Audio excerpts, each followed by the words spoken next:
hello, Carolina. George. I don't know if you're here, but Carolina, you just popped up. Sorry, I didn't call you yesterday. Anyways, thank you everybody for showing up or watching this now, later, another dimension, another planet, wherever you are. Welcome to Quantum Witch Cafe. This is your safe place to talk about anything fringe, paranormal, strange, book related, taboo. It all goes. You can come here and talk about it. Tonight, I have the honor of hosting my wonderful friend S.E. Zell, and amazing author. And she writes dark fantasy, but I'm going to let her tell you about that. Hello, Sylvain. Carolina's like, Carolina, George, and Sylvain are like my awesomest, if that's a word. I swear I write words in books, guys, but that's not. And she's very good at it, too. So, without any other rambles or ADHD stuff, this is S.E. Zell. Can you tell us who you are and what you write about, what you do, what your background is? Sure. I am an author currently based in New York City, but I'm also in the military, so I will be moving soon in a couple months, and I don't know where yet, so that's always exciting. But I basically have always had a love of mythology and dark stories, and it was funny. I was talking to my dad this past week, and we kind of pinpointed one of the moments where I sort of fell in love with dark stories, which was like at his office party when I was about 4 or 5 years old. And in the conference room for all the kids, they put on Nightmare Before Christmas. And so, I'm sitting there in my little like witch costume. And I just remember looking up at this like insane movie. I'd never seen anything like it. I was scared out of my mind and also fascinated, and that feeling just kind of got me hooked. So that was the beginning, the genesis. And I think about 7, 8 years ago, I started forming the ideas for what is now my Jesimae series. At the time, morally gray was not really a concept that had been coined, and I wanted characters who were not perfect, who maybe were the criminals or, just a little bit dark. And so I came up with this idea for 3 siblings who ruled the criminal underworld and having them be the main characters. And of course, my roommate just got home, so give me 1 second. Hi, Barry. Apologies. No worries at all. This is not, I'm not CNN or whatever. I know. Obviously. Hi, I'm Priscilla. Welcome to CNN. We're talking about. I believed it. All right, so continue. So you got into this whole like dark and twisty thing that scared you, but also made you feel excited, and you came up with the Jesimae series. What is Jesimae? Is it a place? Is it a thing? What? How did you come up with that name? Because it's a super cool name. So Jesimae is a name that means wealthy but bitter or rotten. And it seems like the perfect name for the country that my characters live in, because they are the rulers of the criminal underworld, but somehow they're still more legitimate than the legitimate rulers. And the king, King Besian, is very corrupt, and he sort of is a conqueror. And so this land in which they live, in his rule, it's implied and kind of sprinkled in throughout the books that there is this history of him traveling throughout this continent and sort of conquering all the land. And there are some northern and western holdouts that are kind of still bitter that they're now under his rule, but they sort of they have their own way of rebelling, which is to be loyal to the rogue, the king of thieves, which in this case is one of my main characters, Adric. Hi, Jester voice. Oh, hello. Oh, Queen. Yeah. And I think I said hi to everybody else. Yep, I said hi to Barry, Sylvain, Carolina, George. I don't know if you're here. George, if you're watching this later, you are awesome. He's like always, he comes and puts like the book blurbs, gives like he's a aspiring narrator and writer as well, but he's not on TikTok, so you haven't met him. But so that's super cool. So how many books are in the series, and how did you start writing the first one? And can you show them if you have them on hand? Because I'm an idiot. I put them up here, but I can't see his beautiful face or her beautiful face. But So there are there are currently, you're not an idiot. There are currently 2 books going on 3 in the series. The first one is called Ransom Ruin, and I flipped my camera because I don't like looking at my face the opposite way. So you're reading it backwards, but that's book 1. And then the second one is called Memory and Mutiny. And so the third one, I don't have a title for yet, and it's definitely still in the outlining stages. But I'm not promising that that will be the last one either. So wherever the story wherever the story takes us is where we're going to go. Hi KJ. Hi KJ, thank you for coming. So book 1, where did it come from? Because like every book has its own origin story, right? Like where did this whole ass book come from? Like you just like made up this whole thing in your head. Did you make up the world first? Did a character come to you first? Did just a line come to you or a picture? How did book 1 happen? So book 1. So as I mentioned, I started thinking about those characters, and then I started drawing a map. For whatever reason, the map came before the rest of the story, just because I needed, if I was going to make them the rulers of a country, I needed to have a vision of what the country looked like in my head. And so I just started creating it. And I, at the time, was really enthralled with the idea of like a thieves' city, one that is sort of overrun by the criminal underworld. And so that's where the book opens. After the prologue, but chapter 1 opens in the thieves' city.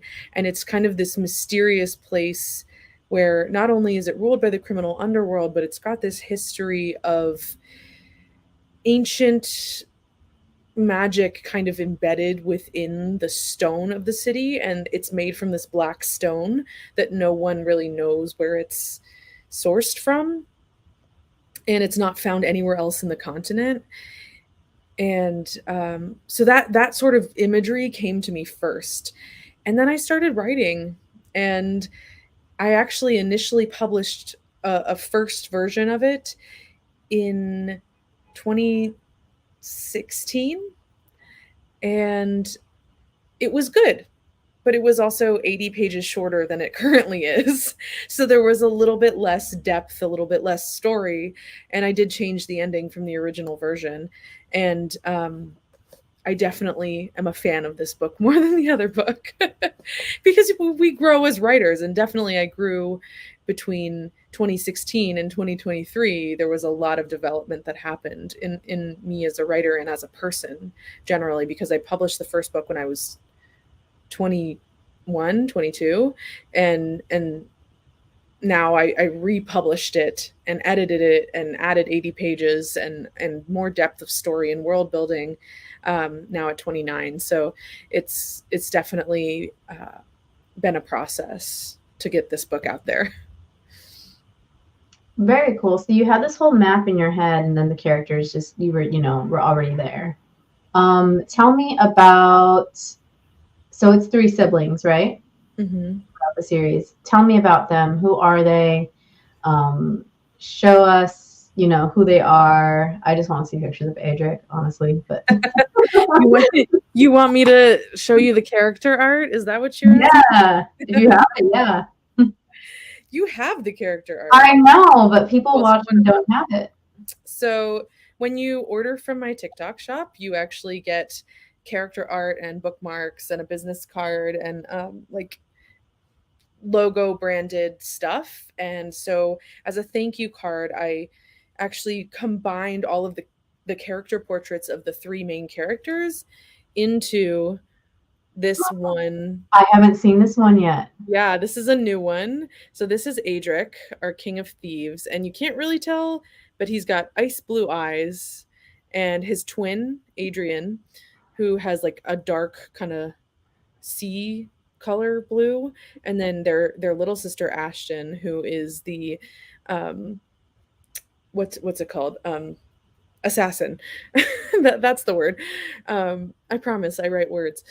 We never said we could talk, all right? And she's got some beautiful green eyes, and the three of them are half human and half what I called Elemus.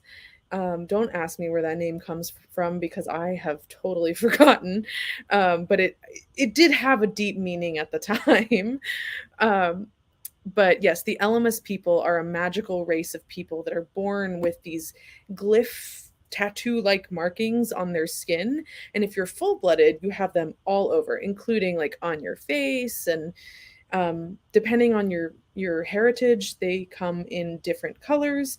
So our siblings here have they have black markings on their skin, and some of the other characters later in the book have kind of like bronze, and then there are people we haven't met in book one, but we meet someone in book two with green markings.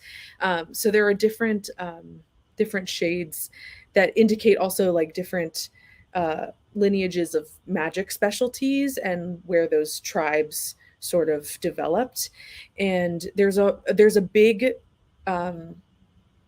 what's it called? There's a big conflict in the books between the humans and the Elemis people. Um, the the Elamists are seen very much as like dangerous second class citizens. They're sort of shunted to the side. They're not welcome in mainstream human society. So anyone who's half and half tends to be looked on with a lot of disdain, and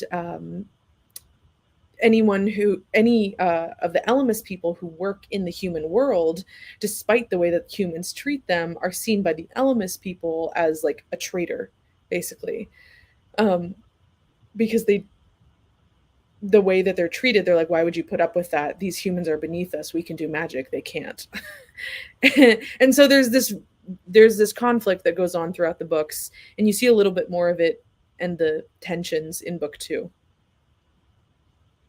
So if you were going to describe each one of these siblings to somebody, like, like we all have friends, like, oh, well, you're going to love so-and-so because they're like this. Like, explain each of the siblings as if you were doing that. Okay. So Adric, I'll start with him because he's the man in charge. He's very much, he's kind of a little brash. He's cocky. He's very much the stab first, ask questions later type. And but he's also very calculating, and he rules more through intimidation and fear than he does through love. He uses his brother as the one who engenders, love from their people, and so they kind of balance each other out, because Adrian is much more compassionate and is the one that will be like, okay, I understand that these people are causing you issues, but maybe we can deal with them without murdering everyone. and Adric's like, I already sent Ashton after them. Uh-oh. And Ashton. So the boys are twins, right? Adric and Adrian are twins. Yes. Okay. And Ashton is their younger sister, and she is damaged.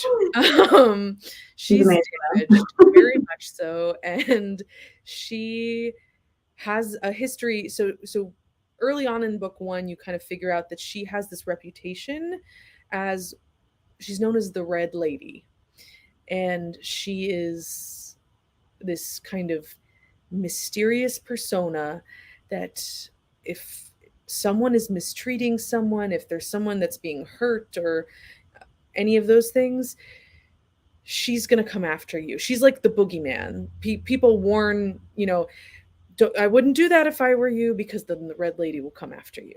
And she leaves a bright red kiss mark on her victim, so you always know it's hers. And nobody knows that the red lady and the twins' sister Ashton are the same, because she is a shapeshifter and she doesn't ever show her true face to anyone. So nobody really knows. They know that the twins had a sister. She might be dead, but she might also have gotten out of the family business, because the twins the twins took over from their parents. And it's established like chapter 1, page like 9 or something, that Adrian and Adric had to battle their father for the title of King of Thieves. So, yeah. Yeah, you get right in there. It's not if you're impatient and you just want to get into the story, you do a really good job of that in both books. So I appreciate that, because sometimes you're just like, okay, what's going on? What's going on? What's going on? But it's like right away, like things start popping off, and I love it, especially in Mutiny, because oh my god, it just picks up right where we left off. Like there's no, everybody's sort of scattered to the winds. There's no time really, because lives are at stake. So, and one of the things that I love fantasy, and I love old fantasy, and I love classic fantasy, and I love classic sci-fi.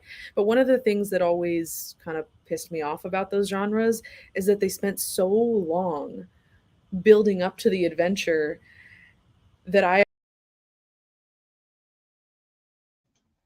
we lost her momentarily. She'll come back.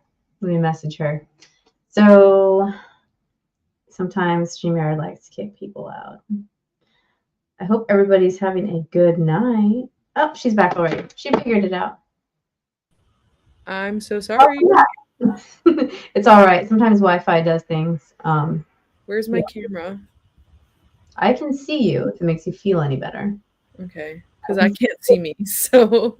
See you and hear you. If you can exit and come back again, if you want to try that, and then maybe it'll bring you back. Okay. BRB. Okay. Let's have a commercial. Nothing. So sometimes the internet, just StreamYard will kick people out randomly with internet situations. But I've had a chance to read both of these books, and I'm almost done with the second book. And like I sat down, and like my husband, when I read the first one, like I sat down on like my little chair in the corner, and he's like, "You like sat there and just stayed there," because it just grabbed me right away. It's only taken me a long time to read the second one because I'm doing other things. Zach, let's all go to the one. If you're not old, you won't get it. I still can't. Let's all go to the lobby. There you go. That was for you, Zach. Did they battle their father to the death? Yes, they did. Okay. Now that we're back from the lobby and everybody's got their snacks, what were you talking about? What part did you get kicked out on? No time. Lives are at stake. Oh, I was saying that like I kind of got bored waiting for the action to start, and so my books are pretty much nonstop action, I've been told. I thought that they were, I thought it was slow for me, but I've been told that there's just no let up. Once you start, it just keeps going. So, I mean, you've read it, so you know. Yeah, it's not, and I like that too, because as much I appreciate all the work that fantasy authors put into their worlds, but my patience and my attention span needs like something to drag me in first. Yeah. Otherwise I won't finish it. So I think that's a good thing. Some people don't like that. And yeah, I tell people like some people just write like that, like fast paced. And I tend to like that writing style. Mm-hmm. So what type of writer are you? So you said that you had to start with a map, but do you plot everything out, or do you just sort of like jump in? You're like, these are my characters. This is like these are the main few things that I know need to happen, and then you just kind of like, it's called pantsing, right, in writing world, Yeah. where you just kind of like jump in and do the thing, and your characters sometimes lead you, and Yeah. sometimes like you have a plan for them, but they don't want to do it. Yeah, exactly. What is your writing style like and your creative process like? I definitely tried to be a plotter. I really did. I genuinely like almost every book I write, I have an outline, but if I look back at the outline after I've finished writing the book, it looks nothing like what actually happens in the book, except for maybe like the first quarter to third of it. And so yeah, I definitely am a pantser most of the time. I'm a combination. I'm what they call a plantser, and I think my process is really the concept comes to me, and then sort of big moments come to me, like most of the time the end actually, and where I want the beginning and the end come to me very quickly. Like book one, I knew they had to face off with the big bad. There was going to be a big battle, and I knew that I didn't want to reveal who the big bad was until much later. And I wanted it to be emotionally devastating. And yeah, so I definitely had those ideas in my head, but some of my favorite moments have actually just come from after I get the beginning and the end figured out, when I'm like, okay, how do I get from A to Z? And I'm like, okay, if I have the map, then I can literally like do the little dotted line like plot their course of like, okay, they're going to go here. Oh, but then there's a river there, so then they've got to cross the river, and then okay, so there's woods here, so what's in the woods? And maybe they encounter something in the woods, and that's one of my favorite scenes from book one is they battle some terrifying monsters in the woods. It's so So scary. I yeah. really like that scene. I'm really curious to know also, like, within your planning, like, your magic system. Now, like, what is your magic inspired by? Because you also are, kind of like a religious studies person, right? You know a lot. So, where did your magic come from in the book? Like, what was it inspired by? Or was it just like, it would be super cool if they could do this and that's my magic? Like, what was the process for that? Because some people are I super mean, wild about it. Like, they have like diagrams or like, so I don't know. there's So, no diagrams involved. tell me about your magic. I do have like a once I start setting up a system, I establish rules for it, and those rules have to be followed. Um, but this in particular, this in this series, this system is not based off of anything. Um, there were definitely inspirations from various series that sort of imprinted on my psyche over, the first 21 years of my life, and they definitely there are elements of like probably 10 different magic systems that I grew up with. And I am and have been and always will be a collector of tattoos, and they always have fascinated me, and how in different cultures they've been treated either as badges of honor or, warding off people or various things. So I wondered what would happen if a person was born with those things already on their body, and sort of what kind of culture would develop around that sort of piece of their identity. And as someone who is, of a minority religion, I have experienced sort of that tension between, the majority and the minority cultures, and how like you are part of society but aren't. And I felt like it made that putting that tension into the books between the LMS and the humans made it feel like the society was more real, and how the elements are like, I don't know what, I don't know why they think we should envy them, because we're pretty cool and we like ourselves. Like, um, so I wanted to give sort of that give and take, and the magic system, it operates sort of off of a basic principle that when you have magic, if you have magic, you have your personality sort of helps inform what affinity you have. So, for instance, I mentioned that Adric is really calculating, and his specialty is to create objects, imbue them with magic. So in book one, scene one, you're seeing that he's created this skeleton key that is imbued with his magic, that's supposed to get them into the castle keep in order to kidnap the prince. That's the whole premise of the opening of book one. And Adrian, his affinity is plants and animals. He's a compassionate person who sees and hears people and really pays attention. And so his affinity is with the earth. And Ashton, because she has this dangerous, mysterious, shadowed personality and profession, she's a shapeshifter. And that's where her main magic lies. They can all do kind of like basic battle magic, and there's sort of like, you can build up your power and throw it at somebody, but um it's not something you have an affinity for. There's a character in book 2, however, who does have an affinity for that because it's part of his bloodline. But and so his magic in that area is a lot stronger than the three siblings, for instance. But yeah, so everybody's got an affinity.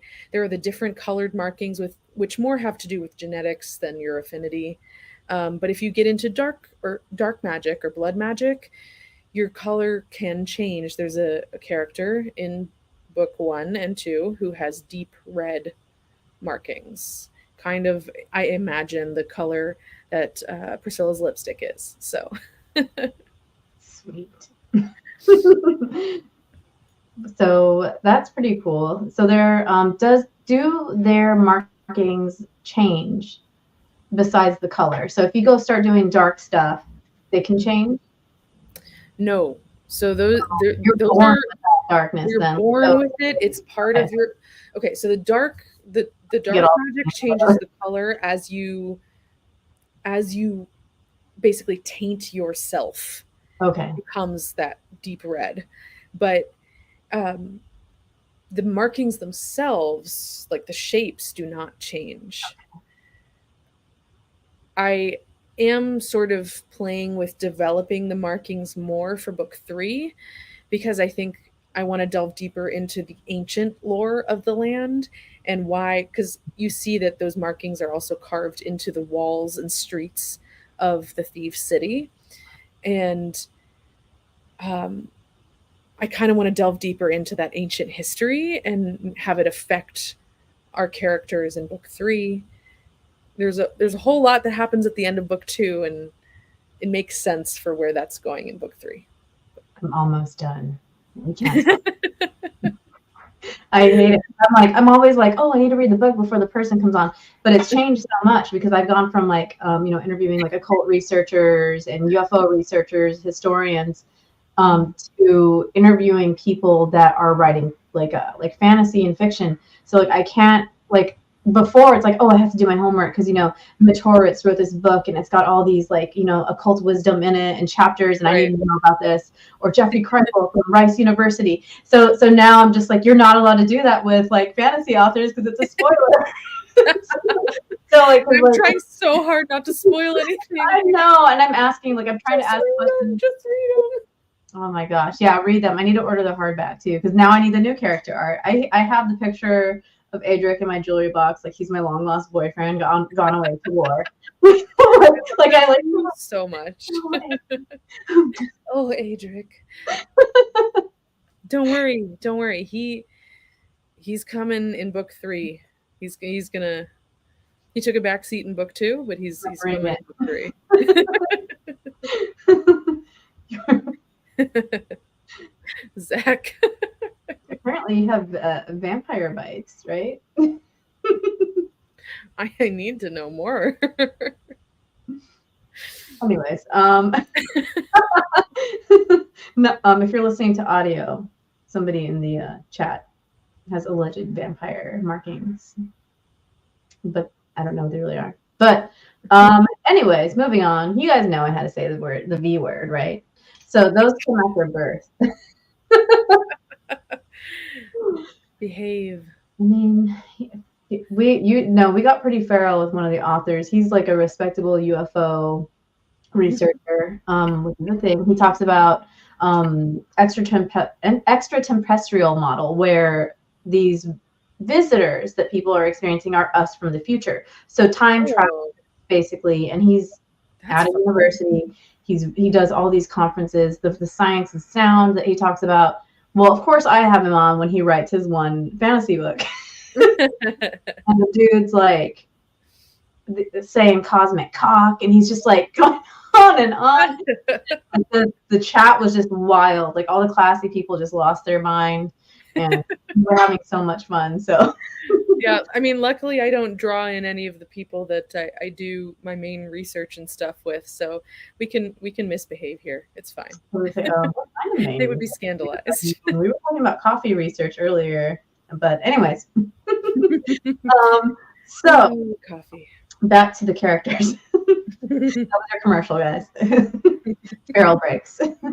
So one of my questions is like, so when you want to know more, you said I want to dive more into like, the history of the land, the ancient history. So like you've already got like your basis of like, this is what the land looks like. This is kind of like the general history of what's happened. So how do you plan on doing that? Like, are you going to do like, do you find a way to kind of like, this is going to sound super witchy and weird. Like, do you find a way to like hang out with your characters or communicate with your characters or spend time with your characters? I like to do lucid dreaming with some of my characters, which can be scary sometimes because they're unhinged vampires. But with your characters, yeah. I'm like, ooh, hey, hottie, and he's like, and you're like, ah, he's like, really? She wasn't ready. So like, how do you get to know more about your characters, and how do you get to know more? Do you interview your characters in some way, or how do you know? How do you do that? When I do sometimes lucid dream for sure, or just like sit and stare at a blank wall and kind of force myself. But I definitely, when I envision a scene from a character's point of view, I'm looking through their eyes. I am them. So they are separate from me, but they are not separate from me. They're extensions of my psyche, split into multiple parts. That sounds insane, but it is how it it is how it happens. And I really like, there's a scene in book 2 where Ashton has a flashback from early on in her career as the Red Lady, and it's visceral. It's a moment where she really like takes her first life, and I was in that moment with her because I was trying to figure out. Book 2 plays a lot more on the character's trauma from book 1, and they really kind of live in that space, especially Ashton. And I really wanted to give her a moment where she's conflicted about this memory that returns to her unbidden at a really inopportune moment. And she just has this flashback, and she's like both horrified and delighted because she is damaged, and she really, despite the fact that she's generally good, she does like her work, we'll put it that way. She does enjoy her work, and it's one of the main points of contention between her and the prince throughout book one, because he kind of judges her for it. And she's like, who are you to judge me? Like, I do what I have to survive and to protect my family. And he's like, do you though? And so they have this like whole conversation about it. And yeah, so there's some good spicy tension that goes on there too. So that brings me to another question I had. So I feel like every story has to have some sort of like love in it, right? Or feelings just happen when your characters start having feelings for each other. You just So is there any like spicy tropes you have in them in both books? Book one is, I would say, enemies to lovers. If I had to give you another one, it would probably be Grumpy Sunshine, where she's grumpy and he's sunshine. Because the prince is just a sweet little cinnamon roll for most of it. He really is. He's just a good person. And he's like, why am I involved in any of this? And everybody's like, well, because you're the crown prince. And he's like, but I don't want to be a part of it. And they're like, too bad. Sad. Especially book two, he really has some kind of he has some moments where he's like, this is the opposite of everything that I've ever wanted.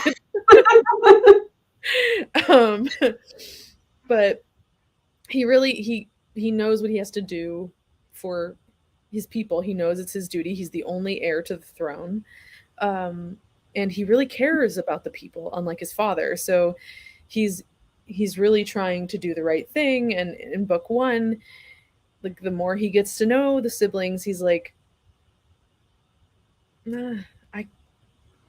maybe you're not so bad. I know you kidnapped me, but there's that trope as well. It's for my own good in the long run. It's definitely a slow burn because there's no open door scene until book two. But and then there's Adrian and Calloway, who's a side character, have a really just wholesome, beautiful relationship that they rekindle their friendship and attraction for each other at the beginning of book one.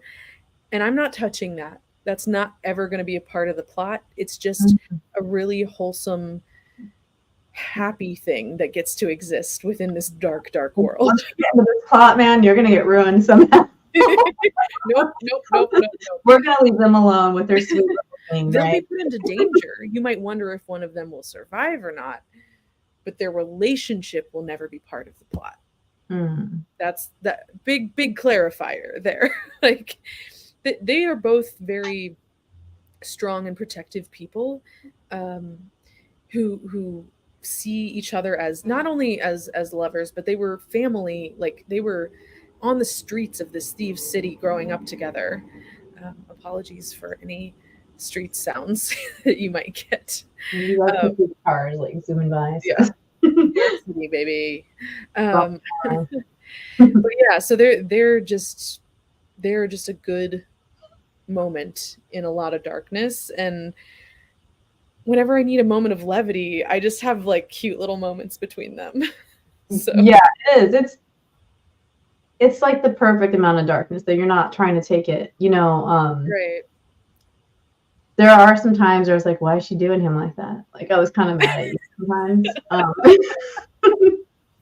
They say kill your darlings. What can I say? It's supposed to, I tried to try to kill somebody in book one, and I couldn't do it.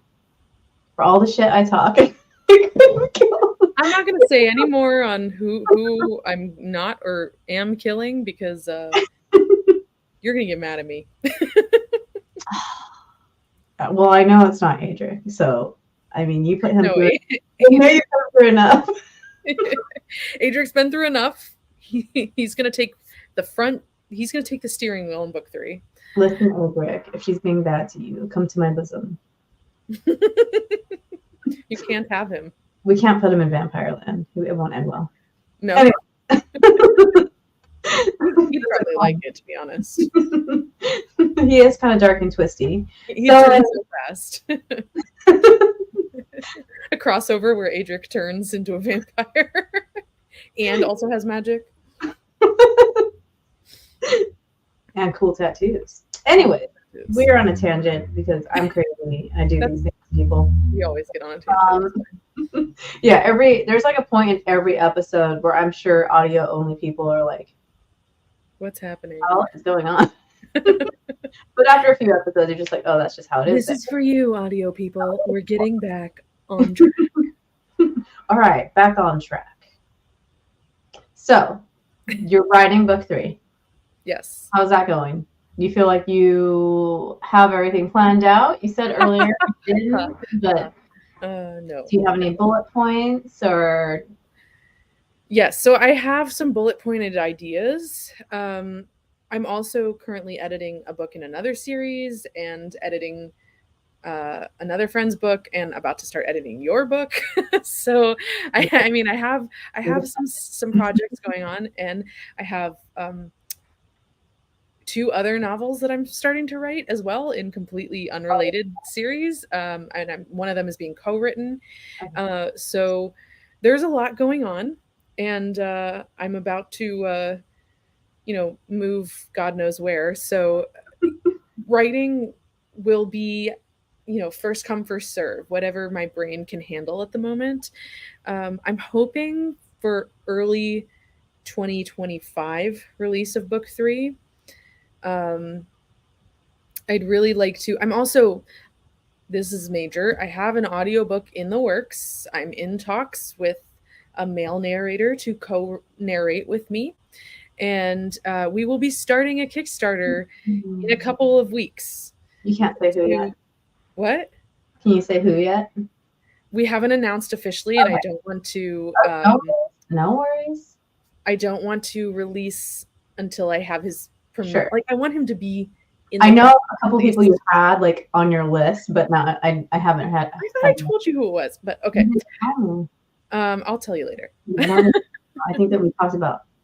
So before we go on, I'm going to ask about your other things that you're writing. But like, if you could be any character from your book, which character would you be?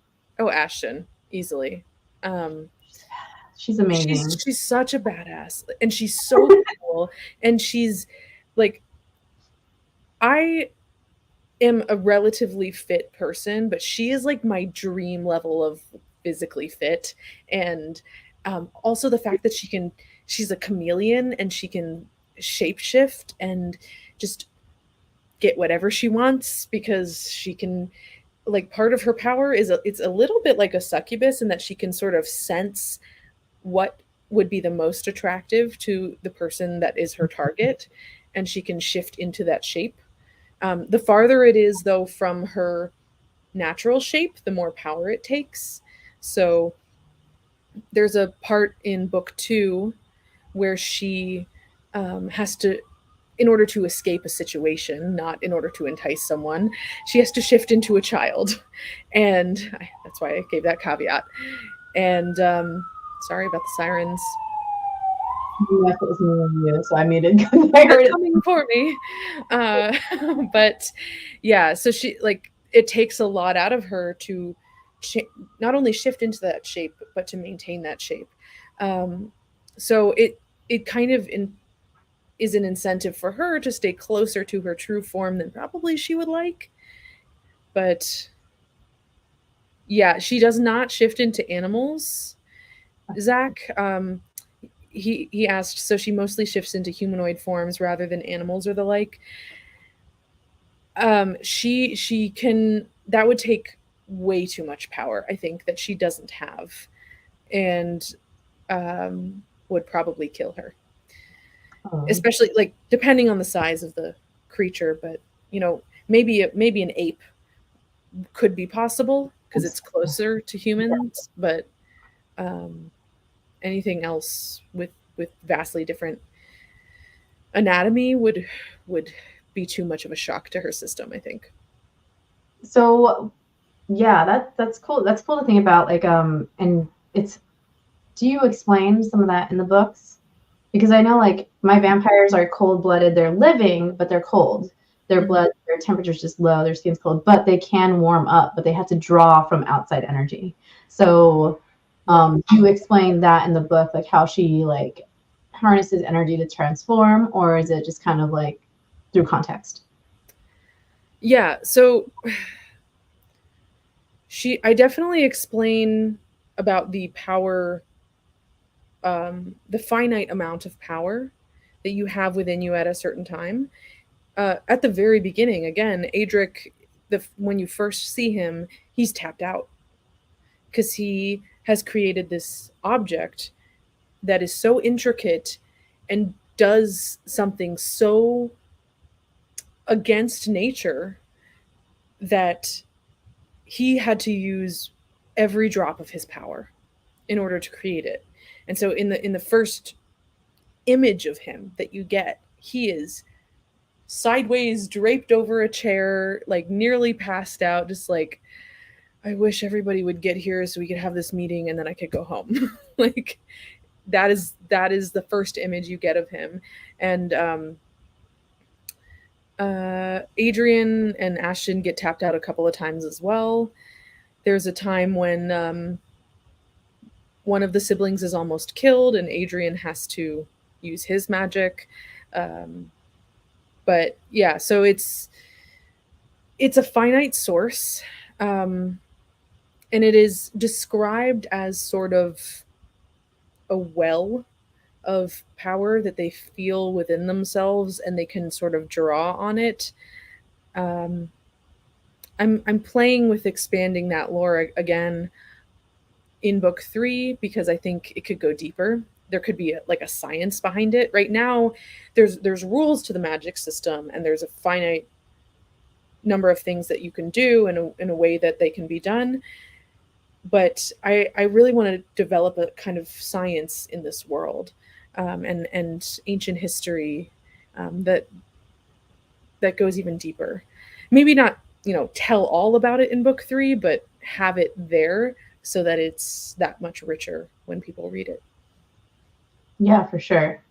So you said you have you have some other projects too. So what else have you published? And what are your other projects about that you're allowed to talk about? So, what else have I published? I have a short story in an anthology that this one is also a part of. And it's called My Big Fat Tentacle Anthology. And my story in the anthology is called Drowning in Fire. There it is. That's the one. And my particular tentacle daddy has fire tentacles or heat tentacles, because I'm not the hugest fan of cephalopods in general. So the idea of writing a smutty story with cephalopodic tentacles kind of icked me. Um, so when we got this like prompt for yeah, it is hot, down in the comments. When we got this prompt for this anthology, I was like, can we make it other kinds of tentacles? Like someone did a shadow daddy, and there's vines that happen in one of the stories. But yeah, so that's the only other thing that I currently have published. But other projects in the works.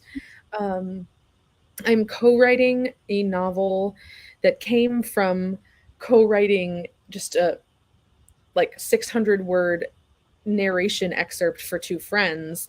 And this author and we haven't really fully announced it yet, so I'm not going to tell too much about it, but we got so deep into the scene with like backstory and lore that we were like, we have to write this novel, don't we? And it turns out we work really well together because we've written together multiple times now, and we've already built a map and world build. We've done a bunch of world building for this new world. It's going to be dark epic fantasy, because that's what we both write, with a sapphic love story, and it's going to be 2025. End of 2025, early 2026, maybe. Yes, Zach, that was the snippet from a certain pair of femme narrators. So that snippet, if you go on TikTok and you search "The Voice of Hell" or Andy Eloise, you will find the two different POVs of that snippet that we wrote, and you will find out who I'm co-writing with. But yes, so we really love the snippet, and the narrators really loved the snippet, and then everybody who heard it really loved it. So we just sort of went deep. I currently have a spicy Robin Hood short story in the works. That again, inspired by a friend who just really wanted this content, and I was like, "Say less." I love Robin Hood.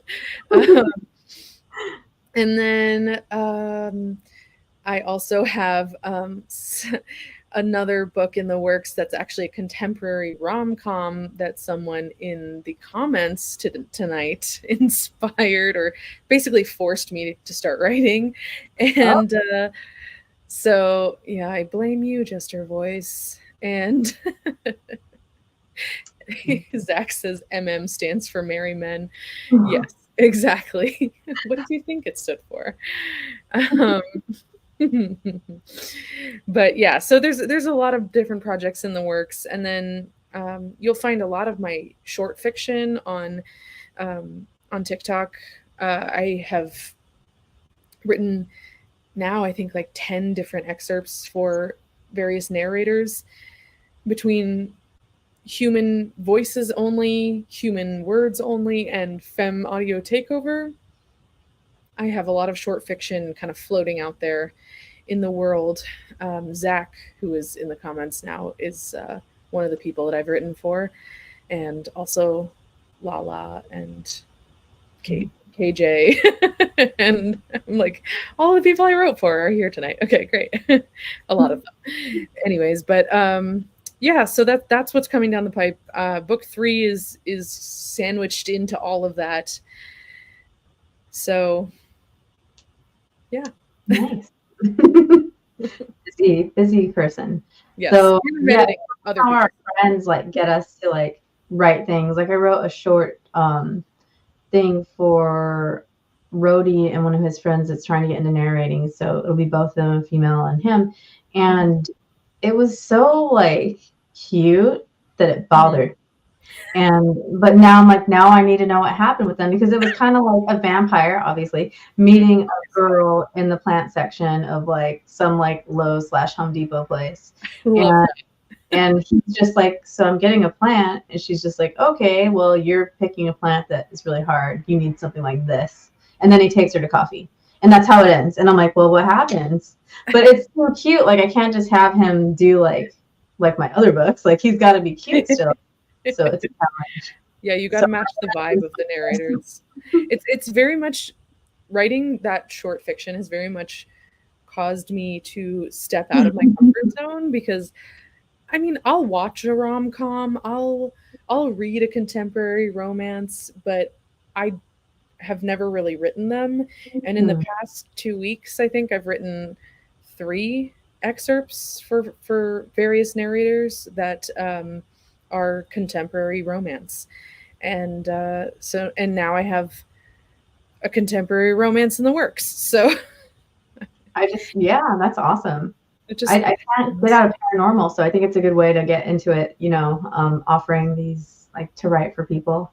The way that I am so tempted to make this rom-com that I'm writing somehow paranormal, like he's a werewolf, or and they end up as roommates and he's a werewolf, and so she's secretly like, oh, fated mates.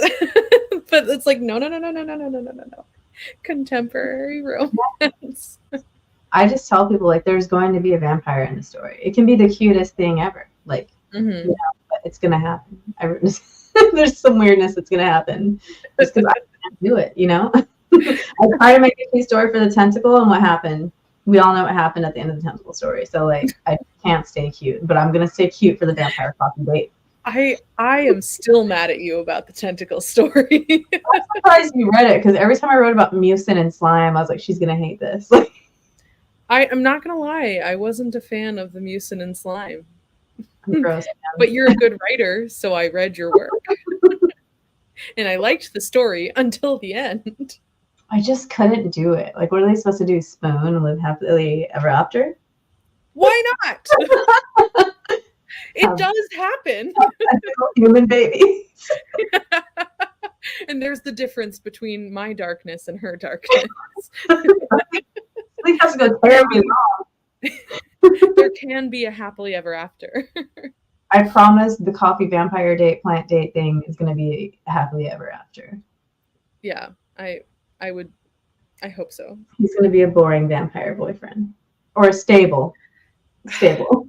Stable doesn't mean boring. I know, I learned that. I said that to somebody and they're like, you mean stable? To my husband, I was like, I like my boring little life. And he's like, you mean stable? Like, yeah. Yeah, is that the word I'm looking for? Oh, wow. Never thought of that. The stable thing. Teach me the way. Yeah. So, okay, so we're coming up on the hour. Mm-hmm.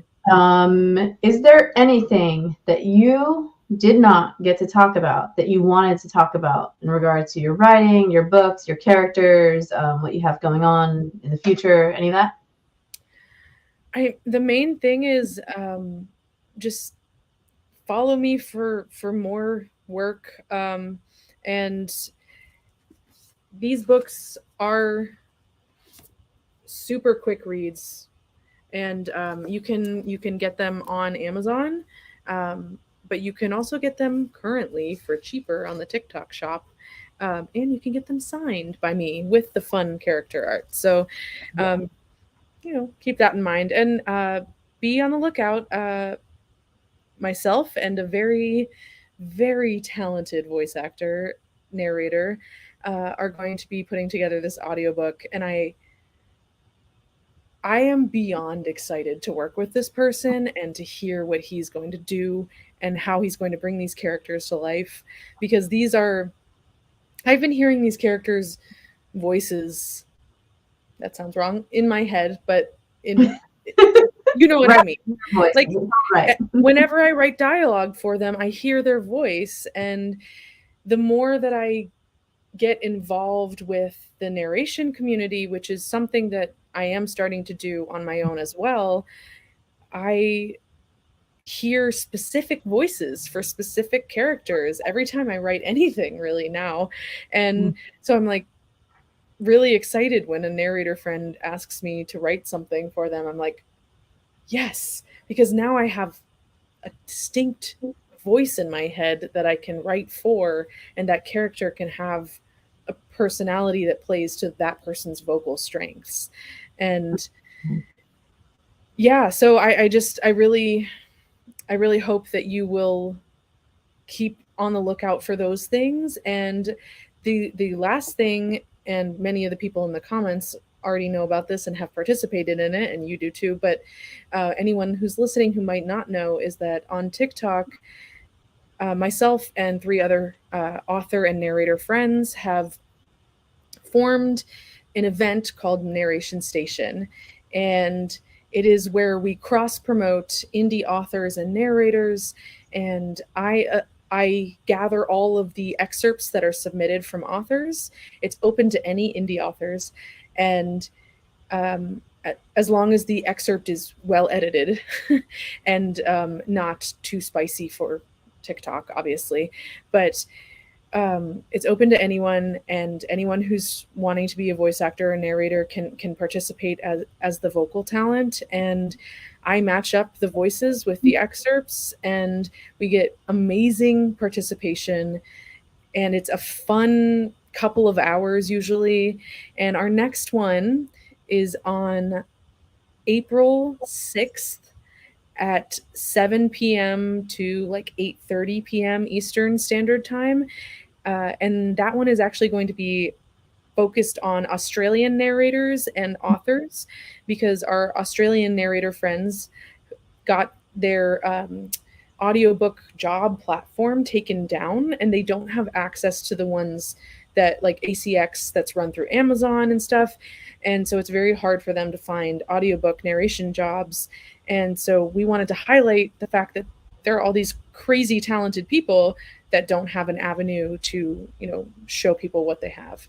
And we're also including Australian authors in that mix too, because I think there's some really, really underrated Australian books and series that I've read growing up, and it's kind of untapped. I can think of 3 authors off the top of my head that I was obsessed with their books growing up, and they're all Australian. So that is what we're focusing on, and it's April 6th on the Narration Station account. And yeah, join us. We'd love to have people listening in and partaking. Yeah, so go follow her on TikTok, and you're also on Instagram. I have your Amazon information in the description. So people can just go there too if they want to go grab these books, or go to TikTok Shop and support her there, because you will get the signed copy. It will be cheaper. She ships fast, and you get the cool character art. And yeah, and with indie authors, they just get, more support that way financially. So thank you everybody who joined the live, that's listening now or later. Go follow everybody that that I have on, basically, and support the indie author community, because they put a lot of work into everything. So yeah, everybody have a good night. I think that my next one is going to be in a few weeks. I think it's going to be paranormal related. So we're going to be shifting gears from fantasy to paranormal investigation with Vince Kellyan, who's been on a bunch of cool stuff and has a super cool like drone footage of haunted spots, urban investigations, and he's just a cool, fun guy anyway. So yeah, that's all I got to say. For me, I don't have anything coming up. Except you're deep in edits for your novel, and it's going to be awesome. And if you haven't checked out her novella, Samael's Descent, you should, because it's great. She's got a dirty mind. It's great. It's not for the faint of heart, for sure. No, I write, some inappropriate things. Have a good night, everybody. Bye, guys. Hang out after and